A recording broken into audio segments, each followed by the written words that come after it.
మీరు ఎక్కువగా దేనికోసం బాధపడుతున్నారు? ఉద్యోగమా? బంధమా? లేక జీవితంలో జరిగిన ఏదైనా సంఘటన?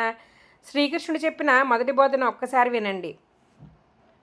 అశోచ్యానన్వ శోచస్త్వం ప్రజ్ఞావాదాంశ్చ భాషసే గతాసూన గతాసూంశ్చ నాను శోచంతి పండితాః. శ్రీకృష్ణుడు ఏం చెప్తున్నాడు? శ్రీకృష్ణుడు అర్జునుడితో ఇలా అంటున్నాడు. అర్జున, శోకించాల్సిన అవసరం లేని వారి కోసం నువ్వు శోకిస్తున్నావు.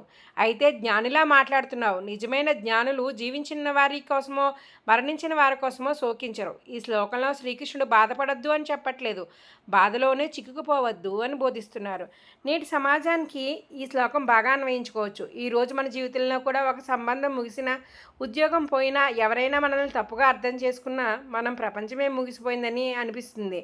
కానీ భగవద్గీత మనకు గుర్తు చేసేది ఒకటే, పరిస్థితులు తాత్కాలికం కానీ మన అంతర్గత బలం శాశ్వతం కావచ్చు. ప్రతి ఒక్కరికి ఒక జీవన పాఠం ఉంటుంది.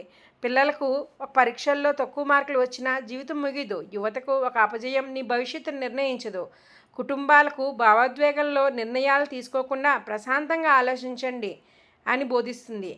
పెద్దవారికి గతాన్ని మోస్తూ కాకుండా వర్తమానాన్ని ఆనందంగా జీవించండి అని నేర్పిస్తుంది. మనసుకు చెప్పే నిజం ఏంటంటే, చాలాసార్లు మన బాధకు కారణం సంఘటన కాదు, ఆ సంఘటన గురించి మనం నిర్మించుకున్న ఆలోచనలు మారితే మన భావోద్వేగం కూడా మారడం ప్రారంభమవుతుంది. ఈరోజు జీవితంలో ఆచరించండి. ఈరోజు ఈ 5 నిమిషాలు ప్రశాంతంగా కూర్చుని మిమ్మల్ని మీరు ఒక ప్రశ్న అడగండి.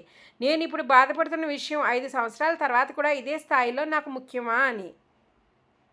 భగవద్గీతను మనకు కేవలం శ్లోకాలు నేర్పదు, జీవితాన్ని ఎలా చూడాలో నేర్పుతుంది. ఇలాంటి ప్రతి శ్లోకాన్ని జీవితంలో ఆచరించేలా తెలుసుకోవాలంటే హీల్ విత్ అపర్ణను ఫాలో చేయండి.